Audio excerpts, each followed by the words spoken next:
ದೊಡ್ಡದಾಗಿ ಇಲ್ಲಿ ಡೆತ್ ಆಗಿದೆ ಅಂತ ಡಿಕ್ಲೇರ್ ಮಾಡಿದ್ದಾರೆ. ನೆಕ್ಸ್ಟ್ ಇನ್ನೇನೈತೆ ಪ್ರೊಸೀಜರ್ ಮಾಡಬೇಕು, ಬೇರೆ ಯಾವುದು ಇದಕ್ಕೆ ರೀಸನ್ ಇಲ್ಲ.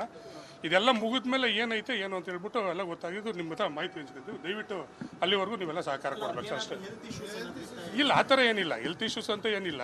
ಅದು ರೀಸನ್ ಏನು ಅಂತ ನಾವು ಸಡನ್ನಾಗಿ ಹೇಳೋಕ್ಕಾಗಲ್ಲ ಸರ್ ಎಲ್ಲ. ಹಂಗಾಗಿ ಅದಕ್ಕೋಸ್ಕರನೇ ಅದನ್ನು ಬೇರೆ ಯಾವುದೂ ಏನಿದಿಲ್ಲ. ಹಾಗಾಗಿ ಇರೋದೇನಿದೆ ರಿಯಾಲಿಟಿ ಹೇಳಿದ್ದೀವಿ ನಾವೀಗ. ಅವ್ರು ಡೆತ್ ಆಗಿ ಸೂಸೈಡ್ ಅಟೆಂಪ್ಟ್ ಮಾಡ್ಕೊಂಡಿದ್ದಾರೆ ಸರ್. ಇದು ಬೆಳಗ್ಗೆ ಹೇಳಿ ಸರ್, ದಯವಿಟ್ಟು ಹೇಳಿ ಸರ್. ಇಲ್ಲ ಸರ್, ಅದಕ್ಕೂ ಇದಕ್ಕೂ ಏನು ಸಂಬಂಧನೇ ಇಲ್ಲ ಸರ್. ಅದು ಸುಮಾರು ದಿನದಿಂದನೇ ಇದಾವೆ, ಬಿಸ್ನೆಸ್ಸೇ ಬೇರೆ ಇದೇ ಬೇರೆ. ಅದಕ್ಕೂ ಇದಕ್ಕೂ ಯಾವುದೋ ಏನು ಇದಿಲ್ಲ ಸರ್. ಇಲ್ಲ ಕೊಟ್ಟಿದ್ದೀವಿ ಸರ್ ಎಲ್ಲ. ನಾವು ಬಂದ ತಕ್ಷಣ ಅದು ಇಲ್ಲ ಸರ್, ಸುಳ್ಳು. ಯಾರಿದು ಸುಳ್ಳು ಮಾಹಿತಿ ಎಬ್ಸಿದ್ದಾರೆ ಅನ್ನೋದು ದಯವಿಟ್ಟು ಗೊತ್ತಿಲ್ಲ. ನಾವು ಕಾರ್ಡಿಯಾಕ್ ಅರೆಸ್ಟ್ ಅಂತ ಎಲ್ಲೂ ಹೇಳಿಲ್ಲ. ಆದ ತಕ್ಷಣ ನಾವು ಇನ್ಸಿಡೆಂಟ್ ನೋಡಿದ ತಕ್ಷಣ ಇಮಿಡಿಯೇಟ್ ಹಾಸ್ಪಿಟ್ಲಿಗೆ ಕರ್ಕೊಂಬಂದೀವಿ. ಹಾಸ್ಪಿಟ್ಲ್ ಡೆತ್ ಆಗಿದೆ ಅಂತ ಡಿಕ್ಲೇರ್ ಮಾಡಿದ್ದಾರೆ. ನಾವೆಲ್ಲೂ ಯಾರ ಜೊತೆನೂ ಹ್ಯಾಂಗಿಂಗ್ ಸರ್, ಮನೆಯಲ್ಲೇ ಸರ್, ಮನೆಯಲ್ಲೇ. ಬೆಳಗ್ಗೆ ಗೊತ್ತಾದಾಗ ನಾವು ಇಲ್ಲಿ ಒಂದು 9 ಗಂಟೆಗೆ ಹಾಸ್ಪಿಟ್ಲ್ ಹತ್ರ ಕರ್ಕೊಂಬಂದಿದ್ದು. ಹೌದು, ಅದು ಬಿಟ್ಟರೆ ಇನ್ನೇನು ಬೇರೆ ಇಲ್ಲ ಸರ್. ಬೇರೆ ರೀಸನ್ ಏನು ಎಲ್ಲ ಇದೇನು ಒಂದೊಂದು ಹೇಳ್ತಾವ್ರೆ, ಅದೇನಿಲ್ಲ ಸರ್. ಇದಂತೂ ನಿಜ. ಅವರು ಅಟೆಂಡ್ ಮಾಡ್ಕೊಂಡಿದ್ದಾರೆ, ಇಲ್ಲಿ ಹಾಸ್ಪಿಟ್ಲ್ ಹತ್ರ ಕರ್ಕೊಂಬಂದ್ರೆ ಡೆತ್ ಆಗಿದ್ದಾರೆ, ಡಿಕ್ಲೇರ್ ಆಗಿದೆ. ಈಗ ಪೋಸ್ಟ್ ಮಾರ್ಟಮ್ ಕಳಿಸ್ಬೇಕು ಸರ್ ಎಲ್ಲ. ನಾವು ನಾಳೆಗೆಲ್ಲ ಡಿಸೈಡ್ ಮಾಡಿಬಿಟ್ಟು ಕ್ರಿಮೇಷನ್ ಯಾವಾಗ ಅಂತ ಡಿಸೈಡ್ ಮಾಡ್ತೀವಿ ಸರ್. ಅದು ಬಿಟ್ಟು ಬೇರೆ ಇನ್ನೇನು ವಿಚಾರ ಇಲ್ಲ ಸರ್. ಈಗ ಅದೇ ಪೊಲೀಸವ್ರು ಬರ್ಬೇಕು ಸರ್ ಕಂಪ್ಲೇಂಟ್. ಇಲ್ಲ ಸರ್, MS ರಾಮಯ್ಯಗೆ ಸರ್. ಅದು ಹಂಗಾಗಿ ಮಹಾಲಕ್ಷ್ಮಿ ಪೊಲೀಸ್ ಸ್ಟೇಷನ್ ಬರುತ್ತೆ ಲಿಮಿಟ್ಸು. ಇನ್ಸ್ಪೆಕ್ಟರ್ಗೆಲ್ಲ ಇನ್ಫಾರ್ಮ್ ಮಾಡಿದ್ದೀವಿ. ಅವರು ಮನೆಗೆ ಹೋಗ್ಬಿಟ್ಟು ಕಂಪ್ಲೇಂಟ್ ತೊಗೊತಾ ಇದ್ದಾರೆ. ಕಂಪ್ಲೇಂಟ್ ಮುಗಿದ ತಕ್ಷಣ ಅವ್ರು ಇಲ್ಲಿ ಬಂದು MLC ಮಾಡಿಕೊಂಡು ಪೋಸ್ಟ್ ಮಾರ್ಟಮ್ಗೆ ಶಿಫ್ಟ್ ಮಾಡ್ತೀವಿ ಅಂತ ಹೇಳಿದ್ದಾರೆ ಸರ್. ಇದರಲ್ಲಿ ಬೇರೆ ಅನ್ಯತಾ ದಯವಿಟ್ಟು ಕೈ ಮುದ್ದು ಕೇಳ್ಕೊಳ್ತೀನಿ, ಯಾವುದೇ ರೀತಿಯ ಕಾರಣ ಇಲ್ಲ. ನಾವು ಯಾರೂ ಫಾಲ್ಸ್ ಇನ್ಫಾರ್ಮೇಷನ್ ಕೊಟ್ಟಿಲ್ಲ. ಅವರು TV ನೋಡಿಕೊಂಡೆ ಕೂತಿದ್ರು. ಅದಾದ ನಂತರ ಅವರ ಅತ್ತೆನ ನಾದಿನಿ ಮಗನ ಜೊತೆಯಲ್ಲಿ ಜರ್ಮನಿಯಲ್ಲಿರ್ತಕ್ಕಂಥ ಅವರ ನಾದಿನಿ ಮಗನ ಜೊತೆಯಲ್ಲಿ ಮಾತಾಡಿದ್ದಾರೆ.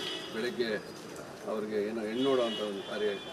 ಹಂಗಾಗಿ ಬೆಳಿಗ್ಗೆ 10:30 ಹೋಗೋಣ ಅಂತ ಹೇಳಿದ್ರು. ಅವರು ನಾದಿನಿಯವರೆಲ್ಲ ರೆಡಿಯಾಗಿ ಬಂದಿದ್ದಾರೆ ಕರ್ಕೊಂಡು ಹೋಗೋಕ್ಕೆ. ಆಗ ಅವ್ರಿಗೆ ಬಾಲ್ಕನಿ ಅಡುಗೆ ಮನೆ ಹಿಂದೆ ಇರ್ತಕ್ಕಂಥ ಕಿಚನ್ನಲ್ಲಿ ಈ ದುರ್ಘಟನೆ ಆಗಿದೆ. ಅದನ್ನು ನೋಡಿ ಗಾಬರಿಯಿಂದ ಮನೆಯವರೆಲ್ಲ ತಕ್ಷಣ ಆಂಬುಲೆನ್ಸ್ ತರಿಸಿದ್ದಾರೆ. ಮತ್ತು ಪೊಲೀಸರು ಬಂದಿದ್ದಾರೆ. ಇದು ನಡೆದಿರ್ತಕ್ಕಂಥ ಇದು ಇಲ್ಲಿಂದ ಪರಿಸ್ಥಿತಿ. ಎಷ್ಟೊತ್ತಿಗೆ ಬರುತ್ತೆ ಬಾಡಿ? ಇನ್ನೂ ಬಹುಶಃ 3 ಗಂಟೆ ಆಗ್ಬೋದು. ಎಲ್ಲಿ ಅನ್ಸುತ್ತೆ ಇನ್ನೂ ಅವರು ಕುಟುಂಬದವ್ರು ತೀರ್ಮಾನ ಮಾಡಿದ್ದಾರೆ. ಅದನ್ನೇ ಹೋದವರ ಅವರ ಅತ್ತೆಯವ್ರು ತೀರೋಗಿದ್ದರು. ಅದಕ್ಕೆ ಹಿಂದಿನ ವಾರ ಬಾಡಿ ಗಾರ್ಡ್ ಬರ್ತಿದ್ರು. ಆಮೇಲೆ ಒಳ್ಳೆ ಸಂತೋಷವಾಗಿದ್ದಂಥ ಕುಟುಂಬ. ಇಂಥ ಸಂದರ್ಭದಲ್ಲಿ ಈ ಘಟನೆ ಆಗಿರ್ತದೆ, ಇದಕ್ಕೂ ಅಚ್ಚರಿಕೊಂಡಿದೆ. ಅದರಲ್ಲಿ ಅವರು ದೈಹಿಕವಾಗಿ ಸಮರ್ಥವಾಗಿದ್ದರು. ಆದರೆ ಏನು ವ್ಯಾಪಾರದಲ್ಲ ಅಥವಾ ಯಾವುದರಲ್ಲಿ ಏನು ವಿಚಾರ ಅವರಿಗೆ ಟೆನ್ಷನ್ ತೊಗೊಂಡಿದ್ದಾರೆ ಅಂತ ಗೊತ್ತಿಲ್ಲ. ಆದರೆ ಎಲ್ಲರ ಜೊತೆಯಲ್ಲಿ ಭಾಳ ಸೋಷಿಯಲಾಗಿ ಫ್ರೆಂಡ್ಶಿಪ್ಪಲ್ಲಿದ್ದು. ನಾನೇ ಈ ಭಾಗದಲ್ಲಿ 2 ಬಾರಿ ಕಾರ್ಪೊರೇಟ್ ಆದಾಗಿಂದ ಅವ್ರನ್ನ ಸುಮಾರು 20 ವರ್ಷದಿಂದ ನನ್ನ ಸ್ನೇಹಿತರು. ಒಳ್ಳೆ ಸ್ನೇಹಿತೀನಿ. ಒಳ್ಳೆ ಕನ್ನಡ ಚಿತ್ರರಂಗದಲ್ಲಿ ಒಳ್ಳೆ ಹೆಸರು ಮಾಡಿದ್ದೀನಿ. ಮತ್ತು ಅವರ ಕುಟುಂಬದವರು ಎಲ್ಲರ ಜೊತೆ ಬರೀತಾರೆ. ಅವ್ರ ಮಗನೂ ಒಳ್ಳೆ ಬಾಲನಟ ಆಗಿದ್ದ ಸ್ನೇಹಿತಂತ.